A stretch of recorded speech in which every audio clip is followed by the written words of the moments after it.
The sound of hoofbeats echoed through the dusty main street of Redemption Creek, Montana, in 1876. As Silas Ironwood rode into town, his face as weathered as the mountains and his eyes colder than winter frost.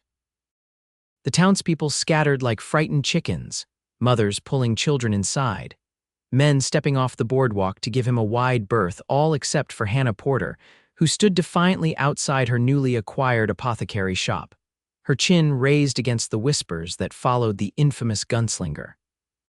Silas paid no mind to the hushed voices or fearful glances.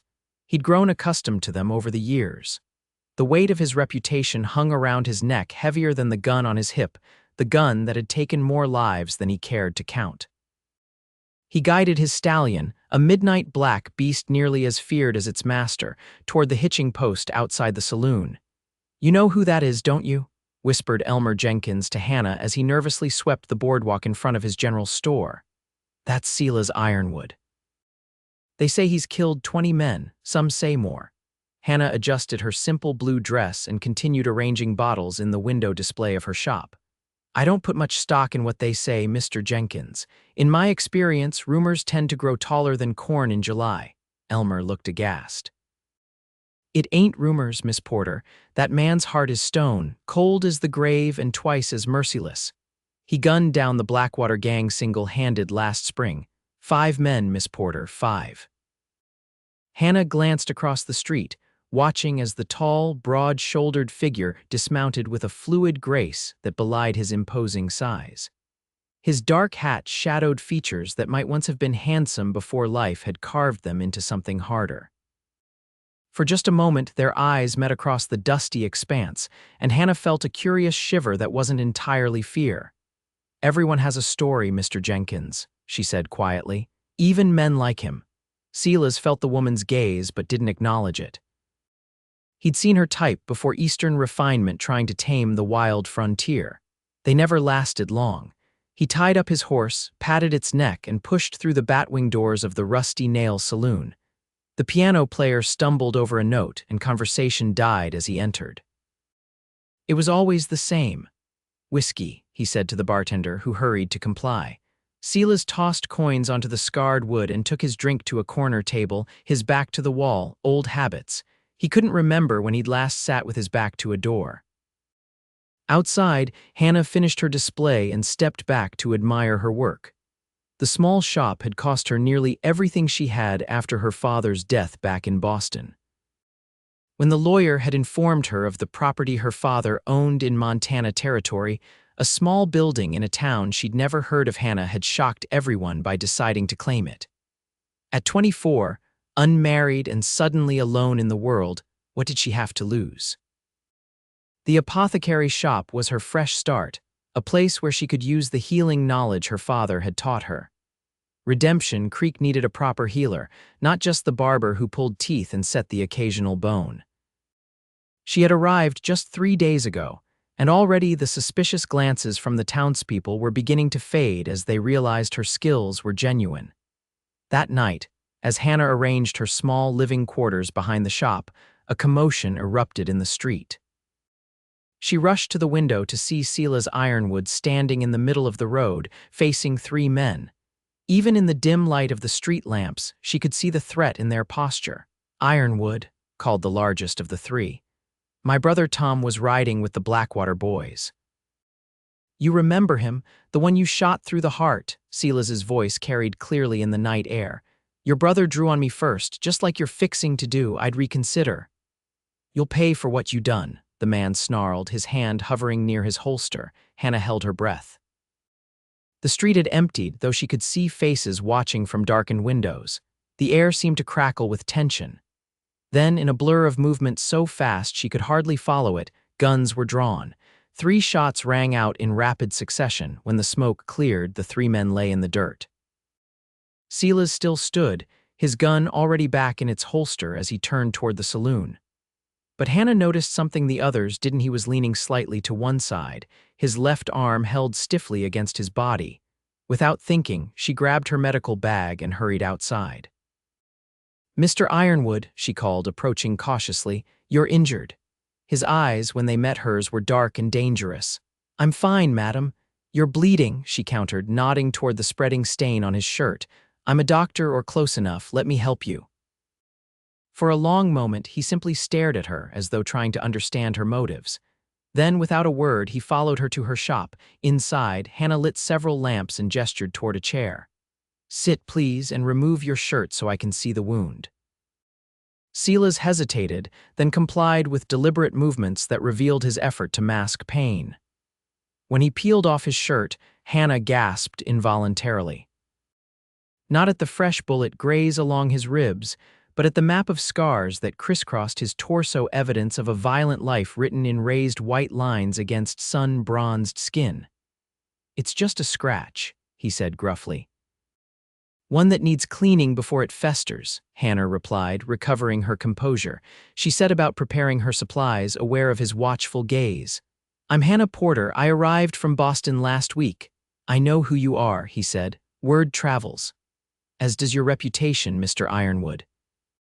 She dampened a cloth with alcohol. This will sting.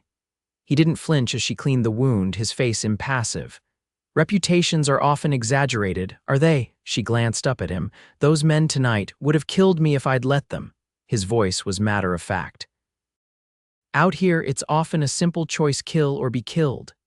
Hannah's hands were steady as she applied a salve to the wound. There's nothing simple about taking a life, Mr. Ironwood. Something flickered in his eyes, a shadow of emotion quickly suppressed. No, madam, there's not. When she finished bandaging his side, Silas stood and reached for his shirt. He paused, then pulled a gold coin from his pocket and placed it on the table. Hannah shook her head. I don't want your money. I pay my debts. Then consider this one settled by answering a question. She met his gaze squarely. What brings you to Redemption Creek? A hint of surprise crossed his features. Passing through, got business north of here. The marshal's been watching you since you arrived. He thinks you're here for trouble. Marshal Reynolds knows me from Laramie. Silas buttoned his shirt. We got history. Not good history, I take it. A ghost of a smile touched his lips. No, madam, not particularly. After he left, Hannah stood in her doorway watching his tall figure disappear into the shadows. Despite everything she'd heard, despite witnessing his lethal efficiency firsthand, she couldn't reconcile the cold-blooded killer of legend with the man who had sat quietly in her shop. His eyes holding depths of pain he thought no one could see. The next morning, Redemption Creek buzzed with talk of the shootout. The three men had survived. Silas had deliberately wounded rather than killed them. They'd been locked in the town jail, and Marshal Reynolds had spent the night alternating between guarding them and watching the saloon where Silas had a room. Hannah was arranging her herbs when the door to her shop opened. She looked up, expecting a customer, but found Silas instead. In daylight, he looked even more imposing, tall and broad-shouldered, his dark hair showing traces of silver at the temples. Mr. Ironwood, she said, surprised. How's your side? Healing fine. He removed his hat, revealing the full effect of those penetrating eyes. I came to thank you properly. There's no need, there's always need for courtesy, he interrupted.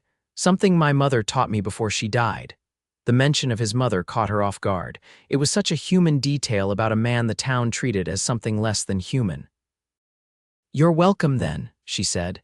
Though I'm curious why you didn't kill those men. From what I hear, that would have been more in character. His expression remained neutral. Contrary to popular belief, Miss Porter, I don't kill unless I have to. Before she could respond, the door opened again, and Marshal Reynolds entered. He was a stocky man with a handlebar mustache and small, suspicious eyes that narrowed at the sight of Silas. Ironwood, he said coldly. Should have known I'd find you here. First night in town and already bodies dropping in my street. Those bodies shot first, Marshal, Silas replied evenly. And they're still breathing, last I checked. Reynolds placed a hand on his gun. I want you out of Redemption Creek by noon. Is he under arrest, Marshal? Hannah asked. Both men looked at her with surprise. Not yet, Reynolds answered. Then you have no authority to run him out of town for defending himself.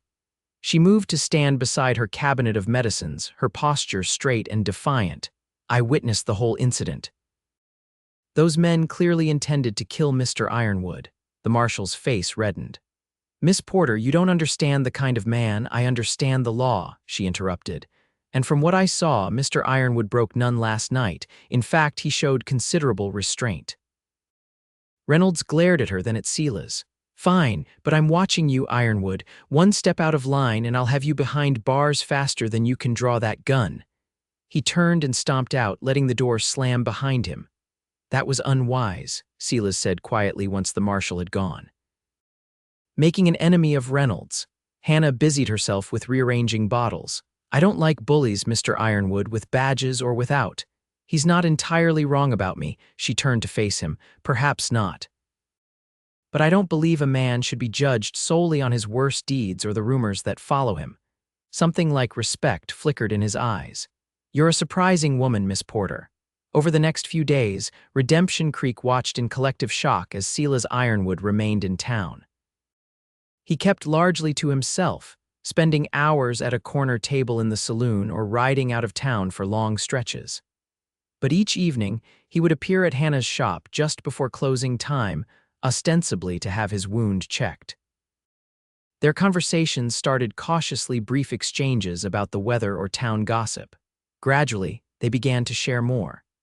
Hannah told him about her father, a respected physician who had taught her everything he knew, though society wouldn't allow a woman to practice medicine formally.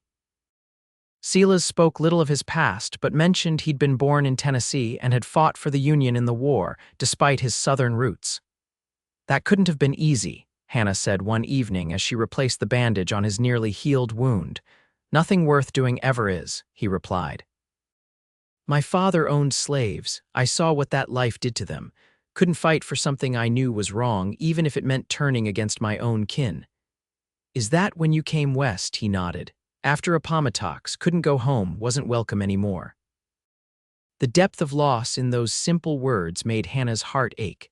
And your reputation as a gunfighter? Silas was silent for a long moment. Some men come back from war and put down their guns. Others find they don't know how to live without one anymore. On the 5th day after Silas's arrival, a stagecoach brought mail and supplies to Redemption Creek. Among Hannah's deliveries was a newspaper from Helena with a bold headline. Notorious outlaw Cutter Williams escaped from territorial prison. That evening, when Silas arrived, he found Hannah staring at the paper. Bad news, he asked. She handed him the paper. Do you know this man? Silas's expression hardened as he read. Yes, I'm the one who put him in that prison 3 years ago. The article says he's sworn revenge on the man who captured him. That would be me. Silas set the paper down. Williams is the worst kind of outlaw, enjoys hurting people, especially women. Hannah felt a chill. Is that why you're here in Redemption Creek? You knew he'd escaped? No. Silas ran a hand through his hair. But I should leave. If he's hunting me, he'll find me, and I don't want this town caught in the crossfire. But you have business north of here, Hannah reminded him. Something important enough to risk running into Marshal Reynolds. Silas hesitated, then made a decision. I'm looking for someone, a young boy. His name is Jamie. His mother died 6 months ago. She wrote to me before she passed, asked me to find him and take him to his grandparents in Oregon. Who is he to you? My sister's son. Grief flickered across his face. I hadn't seen Rebecca in years. She married a man who took her to California. When he died, she wrote asking for help, but by the time I got there, his voice trailed off. I'm so sorry, Hannah said softly, but why would Jamie be here? Last I heard, he was with a wagon train heading to Montana Territory. Redemption Creek is on their route. He stood abruptly. But now with Williams escaped, I need to move on. Can't risk bringing trouble here. Hannah caught his arm. Wait, when is the wagon train due? Any day now. Then you can't leave yet. Her eyes held his. That boy needs you. The next day, word came that the wagon train was approaching and would arrive by evening. Silas spent the day alternating between watching the Northern Trail from the saloon window and pacing Hannah's shop, his usual composure shattered by anticipation and worry. What if he doesn't remember me? He asked, running a hand through his hair for the 10th time. I only met him once when he was 4. He's 8 now. Hannah set a cup of tea in front of him. Children are resilient and they recognize kindness. Just be patient with him. As the sun began to set, the distant rumble of wagons announced the train's arrival. Silas and Hannah walked to the edge of town, where a procession of covered wagons was already circling to make camp for the night. Families spilled out, stretching tired limbs after the day's journey. Silas scanned the crowd, tension evident in every line of his body. "I don't see him." They approached the wagon master, a weathered man named Sullivan who remembered Jamie clearly. Small kid, dark hair, he was traveling with the Peterson family, third wagon back. But when they found the Petersons, the news was devastating. "We lost the boy at the river crossing 4 days ago," Mr. Peterson explained, his face grim. "The current was stronger than we expected. Jamie was helping with the livestock and he got swept downstream. We searched for miles, but—" He spread his hands helplessly. Hannah watched the color drain from Silas's face. For a terrible moment, she thought he might collapse. Then his features hardened into a mask. She recognized the emotionless facade of the gunfighter the town feared. "Which river?" he asked, his voice flat. "The Big Timber, about 40 miles north." Without another word, Silas turned and strode back toward town. Hannah hurried after him. "Silas, wait, what are you going to do?" "Find him," he answered without slowing. "Dead or alive, I'll bring my sister's boy home." The Petersons already searched. He stopped so abruptly she nearly collided with him. "They gave up. I won't." Hannah stared into his eyes and saw past the stone exterior to the pain beneath. In that moment, she made a decision that would change both their lives. "I'm coming with you." "No." "I'm a healer. If Jamie's hurt, he'll need me." She lifted her chin. "And you can't stop me from following." They left at dawn, with Hannah riding a gentle mare borrowed from the livery stable. Despite the urgency of their mission, Silas set a careful pace, aware of Hannah's limited riding experience. The journey to the river took most of the day, with Silas growing increasingly withdrawn as they traveled. "Tell me about your sister," Hannah said as they made camp that evening. Silas stared into the small fire. Rebecca was the gentle one, kind to everyone even when they didn't deserve it. A faint smile touched his lips. "Bit like you in that way." "Is that why you've tolerated my company, because I remind you of her?" "No." His eyes met hers across the flames. "You're different. Rebecca accepted the world as it was. You challenge it." They reached the river the following day. The Big Timber ran swift and cold, swollen by spring melt. Silas dismounted at the crossing point and studied the terrain with an expert eye. "Peterson said the boy was swept downstream," he murmured. "The current would have carried him that way." He pointed to where the river curved around a stand of cottonwoods. For 3 days, they searched the riverbanks, working their way downstream mile by painstaking mile. Silas barely spoke, consumed by his mission, while Hannah followed, her heart breaking for the man who had come so far to fulfill a promise, only to face devastating loss. On the third evening, as twilight gathered, Hannah found Silas standing on a bluff overlooking the river, his shoulders slumped in defeat. "We should head back tomorrow," he said without turning. "He's gone." Hannah placed a hand on his arm. "I'm so sorry, Silas." He looked down at her hand, then at her face. "I failed her, failed them both." "No," she tightened her grip. "You came for him, that matters." As darkness fell, they made camp in silence. Hannah dozed fitfully, waking at the slightest sound. Near midnight, she stirred to find Silas still awake, staring into the dying embers of their fire. "You should sleep," she said softly. "Every time I close my eyes, I see him." His voice was raw. "A little boy alone in that river." Hannah moved to sit beside him. Without thinking, she took his hand in hers. "Tell me about him, what you remember." Silas's fingers tightened around hers. He had Rebecca's eyes, curious about everything, asked me 100 questions in the hour I spent with him. The ghost of a smile touched his lips. "Wanted to know if I was really as fast with a gun as his mama said." "Were you faster?" The smile faded. "That's not something to be proud of." "It kept you alive," Hannah said quietly. He looked at her, really looked at her, as though seeing her clearly for the first time. "Why are you here, Hannah? Why risk everything to help a man like me?" She held his gaze steadily. "Because beneath that stone heart everyone talks about, I see a man who rides 40 miles on the slimmest chance of finding his sister's child. A man who wounds rather than kills when he can. A man who keeps his promises." Something shifted in his eyes, a thawing. Slowly, hesitantly, as though afraid she might pull away, he raised his hand to touch her cheek. The calloused fingers were gentle against her skin. "Hannah," he whispered, his voice rough with emotion. The sound of a branch snapping broke the moment. Silas was on his feet instantly, his gun drawn before Hannah could even register what had happened. "Who's there?" he called, positioning himself between Hannah and the darkness. Silence, then a small voice said, "Mister, you got any food?" From the shadows emerged a boy, thin and bedraggled, his clothes torn and dirty.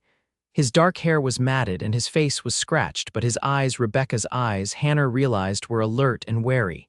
"Jamie?" Silas's voice cracked as he holstered his gun. The boy frowned. "How'd you know my name?" "I'm your Uncle Silas, your mother's brother." Jamie's eyes widened. "The gunfighter? Ma said you were the fastest draw in the West." A strangled laugh escaped Silas as he knelt. "I came to find you, Jamie, to take you to your grandparents like your ma asked." Jamie approached cautiously. "The river took me away from the wagons. I've been following it, trying to find them again." "How did you survive?" Hannah asked, amazed. "The water spit me out downstream. I've been eating berries and such." He looked at the remnants of their meal. "Is that real food?" They fed him and wrapped him in a blanket. As Jamie drifted to sleep between them, Silas looked at Hannah over the boy's head, his eyes shining with unshed tears. "Thank you," he whispered, "for making me keep looking." The journey back to Redemption Creek was slower with Jamie riding double with Silas. The boy chattered constantly, peppering his uncle with questions about his adventures and guns and the war. Silas answered with a patience that surprised Hannah, and occasionally she caught him looking at the child with an expression of wonder, as though he couldn't believe his good fortune. As they approached town, however, Silas grew tense again. "We'll stay just long enough to rest the horses and get supplies," he told Hannah. "Then Jamie and I will head west." "Because of Williams," he nodded. "He's dangerous, Hannah, if he finds out I care about someone." He glanced at Jamie riding ahead and left the sentence unfinished. "You can't spend your life running," she said quietly. "Can't spend it putting others at risk either." When they rode into Redemption Creek the following day, they found the town unusually quiet. As they passed the general store, Elmer Jenkins hurried out to meet them. "Miss Porter." "Thank God you're back." His eyes darted nervously to Silas. "There's been trouble, Mr. Ironwood. 3 riders came yesterday asking after you, mean-looking fellows." Silas's expression hardened. "Williams, don't know their names, but their leader had a scar right here." Jenkins drew a line across his cheek. "Marshal Reynolds told them you'd left town days ago, but they didn't believe him. They're staying at the saloon, watching everyone." Silas turned to Hannah. "Take Jamie to your shop, lock the doors and stay inside." "What are you going to do?" she asked, alarmed. "End this." His voice was calm, but his eyes had gone cold again, the eyes of the gunfighter who had ridden into town a week ago. "No," she said firmly, surprising both men. "There's a better way." "Hannah, trust me, Silas." Their gazes held for a long moment before he nodded. "What do you have in mind?" Hannah's plan was simple but risky. Under cover of darkness, Jamie would be taken to the church, where Reverend Thomas would hide him in the cellar. Meanwhile, Hannah would spread word that Silas was planning to leave at dawn with the boy. The hope was that Williams and his men would attempt to ambush them on the trail out of town, where Marshal Reynolds and a hastily assembled posse would be waiting. "It's too dangerous," Silas argued. "Williams isn't a fool. He'll suspect a trap." "He'll also be eager to catch you with the boy," Hannah pointed out. "Men like that can't resist hurting what others love." As night fell, Silas accompanied Hannah and Jamie to the church, keeping to the shadows. Reverend Thomas, a kindly older man, agreed to hide the boy without hesitation. "Be brave," Silas told Jamie as they prepared to leave him. "I'll come back for you when it's safe." The boy hugged him fiercely. "Promise, like you promised Ma." "I promise." Silas's voice was rough with emotion. Outside, as they walked back toward Hannah's shop, Silas suddenly pulled her into a shadowed doorway. Before she could ask why, he pressed a finger to his lips and pointed. Across the street, a figure slipped from the saloon and headed toward the livery stable. "One of Williams's men," Silas whispered. "They're watching for us." "The plan will still work," Hannah insisted. "We just need to be more careful." Back at her shop, Hannah lit a single lamp in the back room. The front remained dark, giving the impression the place was empty. Silas took up position by the window, watching the street with the stillness of a predator. "You should try to sleep," he told her. "Tomorrow will be difficult." "I'm not sure I can." She sat on the edge of her small bed, twisting her hands in her lap. "I keep thinking about what could go wrong." Silas moved to sit beside her. "Nothing will happen to Jamie, I won't let it. It's not just Jamie I'm worried about." She met his eyes. "I can't bear the thought of losing you now." The admission hung in the air between them, honest and vulnerable. Silas reached for her hand, his touch gentle despite the calluses from years of hard living. "Hannah," he said softly, "you've done more for me in a week than anyone has in 20 years. You saw a man when everyone else saw a killer. Because that's who you are." She squeezed his hand. A man with a heart so carefully guarded that everyone mistook it for stone. He brought her hand to his lips, pressing a kiss to her palm that made her breath catch. "If I survive tomorrow, when you survive," she corrected firmly, a smile touched his lips. "When I survive," he amended, "would you consider coming with us, to Oregon? Is that what you want? More than I've wanted anything in a very long time." Hannah's response was to lean forward and press her lips to his in a kiss that began tentatively but quickly deepened into something more urgent. Silas's arms wrapped around her, pulling her close as though afraid she might vanish if he let go. When they finally parted, both breathless, he rested his forehead against hers. "I should keep watch," he murmured. "Stay with me," she whispered, "just for a little while." That night, in the quiet darkness of Hannah's shop, two souls who had been traveling separate paths found solace in each other's arms. For Silas, it was like coming home to a place he'd never been, a sanctuary he hadn't known existed. For Hannah, it was the culmination of a journey that had begun the moment she'd decided to leave Boston for the wild frontier. Dawn came too quickly. They rose and dressed in silence, each preparing for what lay ahead. Hannah tucked her hair beneath a hat and donned a boy's clothes, part of their plan to create the illusion of Silas traveling with Jamie. "Remember," Silas said as they prepared to leave, "if anything happens to me, get back to town as quickly as you can." "Nothing's going to happen to you," she insisted, but her eyes betrayed her fear. They left the shop as the first light of day crept over the eastern horizon. Silas led their horses from the stable, making no effort at stealth now. They mounted and rode slowly down the main street, past the saloon where a bleary-eyed man watched from the window, one of Williams's lookouts. "He's seen us," Hannah murmured. "Good," Silas replied grimly. "Now we pray the marshal's men are in position." They rode north out of town, following the same trail they'd taken to find Jamie. Hannah kept her head down, the brim of her hat concealing her face, playing the role of a frightened boy. As they approached a narrow pass between two rocky outcroppings about a mile from town, Silas tensed. "Perfect spot for an ambush," he said quietly. "Be ready." They proceeded at a walk, every sense alert. The morning was still, with only the sound of their horses' hooves on the hard, packed earth. Then, from the rocks above, came the metallic click of a gun being cocked. Ironwood called a raspy voice. "Remember me?" Silas reined in his horse, positioning himself slightly in front of Hannah. "Williams, I'd recognize that voice in hell." A figure emerged from behind a boulder, a thick-set man with a jagged scar across his left cheek. He held a rifle aimed squarely at Silas's chest. Two more men appeared on the opposite side of the trail, effectively boxing them in. "Told you I'd find you," Williams sneered. "And now I'm gonna kill you slow, right in front of your little friend there." He gestured toward Hannah with his rifle. "Then maybe me and the boys will have some fun with the kid before we send him after you." Silas's voice was deadly calm.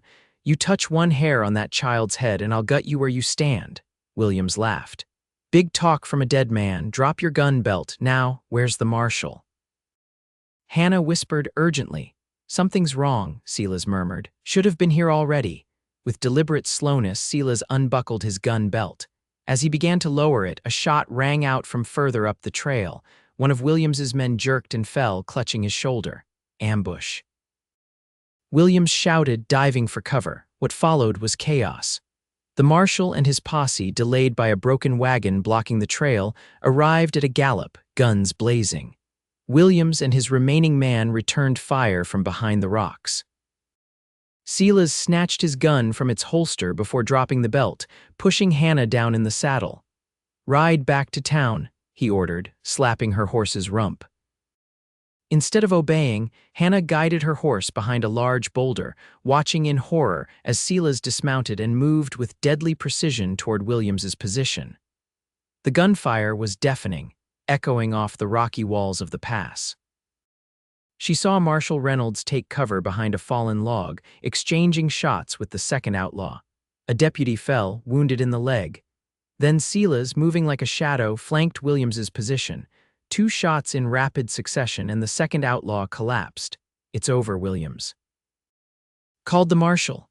"Throw down your weapon, not while I'm breathing," came the snarled reply, followed by a wild volley of shots that forced Reynolds to duck. In that moment, Williams broke from cover, running toward the spot where Hannah hid. He hadn't seen her yet, but was using the same boulder for protection. She pressed herself against the rock, heart pounding. Then Silas appeared, stepping into Williams's path. The outlaw skidded to a halt, raising his gun, but Silas was faster, impossibly fast. His single shot caught Williams in the chest, driving him backward. Williams wasn't finished. Even as he fell, he managed to fire, his bullet grazing Silas's temple. Blood streamed down the side of Silas's face as he staggered but remained standing, gun trained on his fallen enemy. "Shoulda killed me when you had the chance," Williams gasped, blood bubbling at his lips. "3 years ago." "Dying's too easy for men like you," Silas replied. "I wanted you to rot." Williams's eyes glazed over, his final breath rattling in his chest. Silas swayed, then sank to one knee, pressing a hand to his bleeding head. Hannah rushed to his side. "Silas," he looked up at her, relief flooding his features. "You're safe." "So are you," she said, examining his wound. "It's just a graze."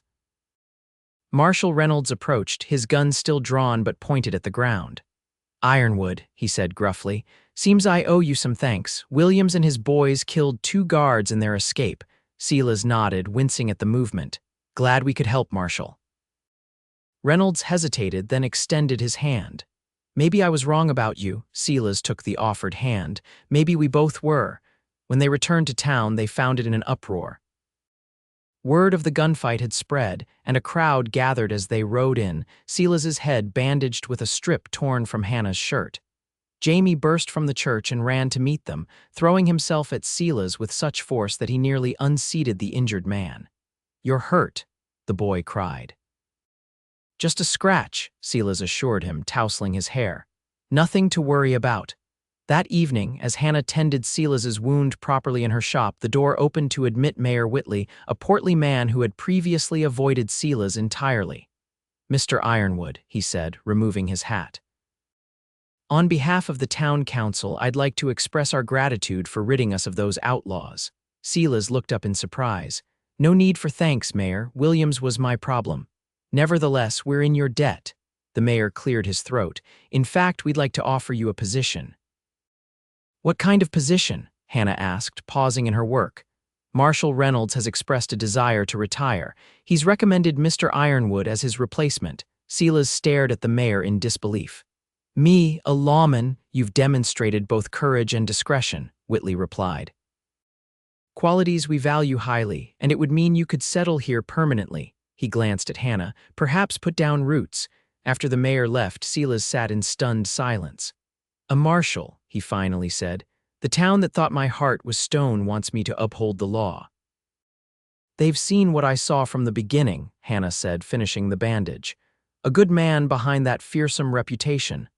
"I can't take it," Silas said. "I promised Jamie I'd take him to his grandparents." "We could come back," Hannah suggested, "after delivering Jamie safely."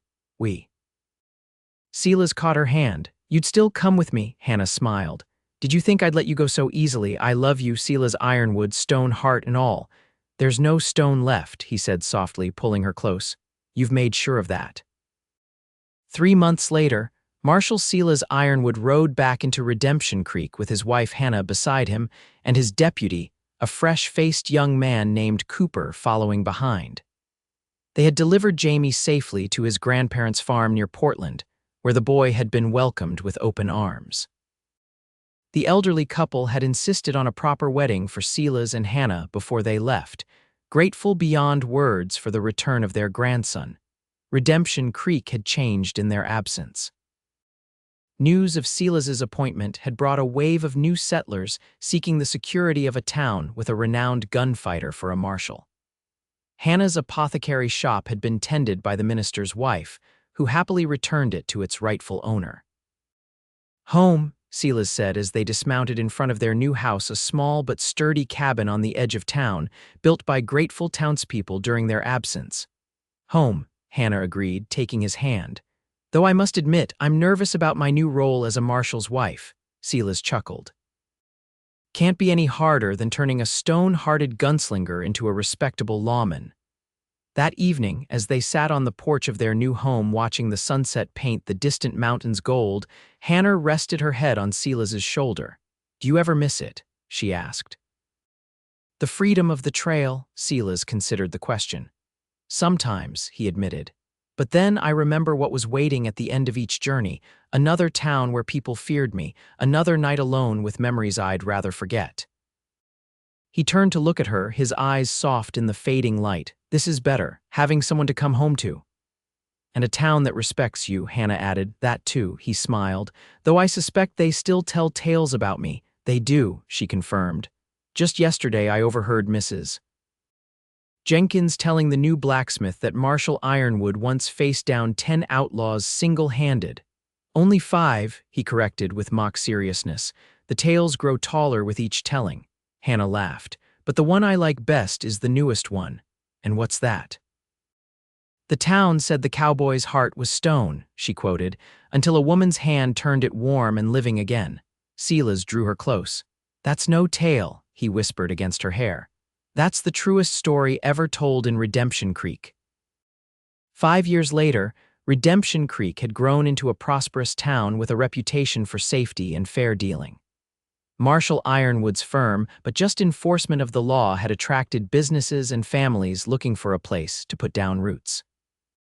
Hannah's apothecary had expanded to include a proper doctor's office, where she worked alongside the young physician who had settled in town 2 years earlier.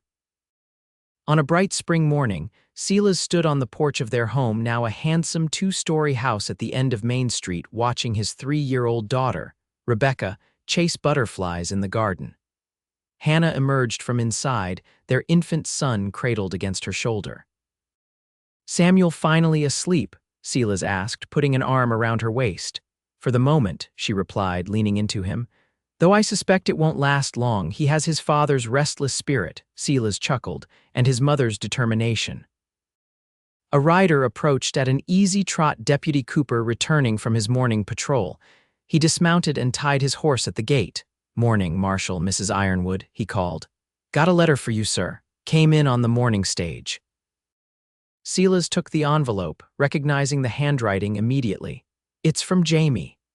They sat together on the porch swing as he read the letter aloud. Jamie, now 13, wrote of his life on his grandparents' farm, his schooling, and his plans for the future. He was thinking of becoming a lawyer, he wrote, inspired by his uncle Silas's dedication to justice. "He's coming to visit this summer," Silas said, pleased. "Wants to see the new baby," Hannah smiled. "It will be good to have him here again." Later that day, as Silas made his rounds through town, he stopped at the site where workers were constructing Redemption Creek's first schoolhouse. The project had been Hannah's idea, funded by donations from the townspeople and a substantial contribution from the Ironwoods themselves. "Coming along nicely, Marshal," called the foreman. "Should be ready before fall term." Silas nodded approvingly. "My wife will be pleased to hear it." As he continued down the street, he greeted shopkeepers and residents by name. Many still regarded him with a hint of awe. The legend of his gunfighting days hadn't entirely faded, but there was warmth in their greetings now, and genuine respect that had nothing to do with fear. At the far end of town, near where the stagecoach road wound up into the foothills, Silas paused.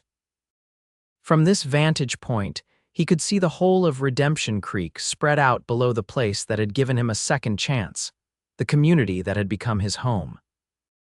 It was here, on that dusty road, that he had ridden into town years ago, a solitary figure with a reputation for violence and a heart hardened by loss and betrayal. He remembered the fear in people's eyes, the whispers that followed him, the weight of his gun belt like an anchor tying him to a life he couldn't escape. And then he remembered Hannah, standing defiantly outside her shop that first day, meeting his gaze without flinching. Hannah, who had seen something in him worth saving before he recognized it himself. That evening, as they sat by the fire after the children were asleep, Hannah curled against his side with her head on his shoulder. Silas broke a comfortable silence. "I realized something today," he said, his voice low. "It's been 5 years since I've killed a man." Hannah looked up at him. "Does that surprise you?" "It should," he replied thoughtfully. "For a long time I didn't think I could live any other way." "You've always been more than your gun, Silas." She placed a hand over his heart. "This was never stone, just well protected." He covered her hand with his own. "You know what William said to me at the end? He said I should have killed him when I had the chance 3 years before. And you told him dying was too easy." "I believed that then," Silas said slowly. "That justice meant punishment, suffering. Now I think real justice is about making things right, building something better." He gestured around them at their home, the life they'd created. "Like this." Hannah smiled. "Marshal Ironwood, I do believe you've become a philosopher." "Don't tell anyone," he said with mock seriousness. "I have a reputation to maintain." She laughed and kissed him softly. "Your secret is safe with me." As they prepared for bed, Silas paused at the window, looking out at the peaceful town bathed in moonlight. The young deputy was making his evening rounds, lantern swinging at his side. A dog barked somewhere in the distance. From a nearby house came the faint sound of a piano. Once the night had been his ally and his burden, a time for vigilance, for moving like a shadow through dangerous territories. Now it was simply the quiet end to another day in a life he had never imagined possible. Hannah came to stand beside him, slipping her hand into his. "What are you thinking?" "That I'm the luckiest man alive," he answered honestly, "and that I almost missed this, all of it." "But you didn't," she reminded him. "You found your way here, you found me," he corrected, turning to face her. "When everyone else saw a killer with a heart of stone, you saw a man worth loving," she finished. "A heart worth fighting for." In the years that followed, the story of Marshal Silas Ironwood and his wife Hannah became part of Redemption Creek's cherished lore. Children who had once been warned to stay clear of the dangerous gunslinger now sat wide-eyed as their parents told them how he had protected the town from outlaws, how he had risked everything to save his nephew, how he had built the schoolhouse and the town library and the new church. But it was the love story that endured longest in the telling, how a gentle healer from the East had seen beyond the legend to the man beneath. How her unwavering belief had transformed a life shaped by violence into one defined by justice and compassion.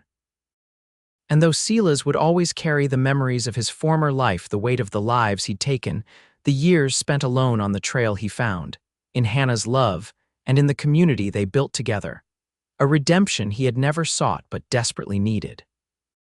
The town that had once whispered that Silas Ironwood's heart was stone now spoke of him as its greatest protector, its most respected citizen.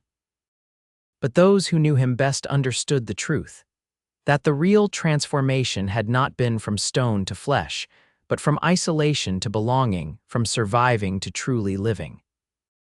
And in the quiet moments watching his children grow, holding his wife close, standing on his porch at sunset as the town he loved prepared for night, Silas knew with absolute certainty that the path that had seemed so impossible, so unattainable, had been waiting for him all along, if only he had the courage to claim it. This was his legacy, not the notches on his gun or the tales of his speed on the draw, but the lives he had touched, the justice he had upheld, the love he had found when he least expected it. In Redemption Creek, Montana, where the mountains met the prairie and the past gave way to possibility, Silas and Hannah Ironwood had discovered that even the hardest heart could be awakened, that second chances came to those brave enough to seize them, and that true strength lay not in a gun hand's quickness, but in the willingness to risk everything for love.